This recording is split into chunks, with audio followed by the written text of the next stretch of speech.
breaking down 2020.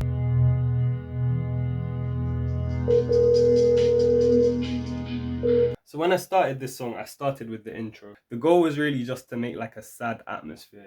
The project file is literally titled Sad Atmosphere, by the way. I had my chords, which are kind of like an emo vibe, and they're also quite reverbed, which makes them feel just like a little bit distant.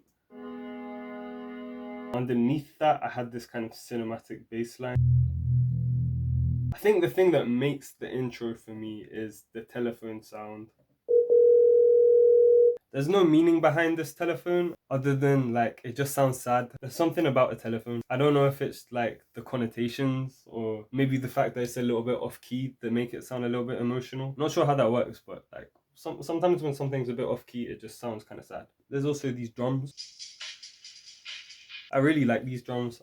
It's just like a loop that I've thrown into a sampler and I've played around with it just like a little bit. But it's the fact that it's kind of like off tempo and it has a shit ton of reverb. So again, it feels kind of distant, like it's just passing you by. That was kind of the purpose of the drums. I really like them. Vocals for this song was so easy. Normally when I do vocals, I have to do so much mixing to try and get the vocals to feel like clean. But in this case, that wasn't the goal. I made the choice to go telephone filter pretty early on with my lead vocals, just as like an aesthetic decision.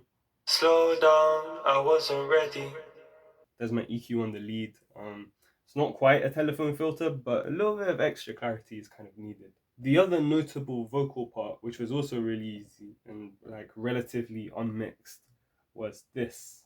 I can freeze in time. So this part is just like 4 takes of the same vocal stacked on top of each other. There's not much going on to make them like feel clean. They're supposed to be kind of washed out. So again, they were kind of easy to work with. One of the things I like doing a lot in this track is using Bit Crusher.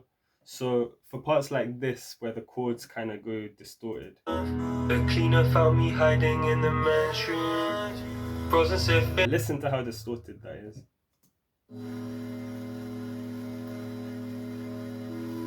That's all Bit Crusher. I think one of the most subtle things that not everyone would have picked up on is the hi-hats in the final part. So the hi-hats in the main part are like this. I mean, that's the hi-hats and the snare, but you hear the hi-hats. And then in the final bit, just mute the snare. You hear that? It's like a tick.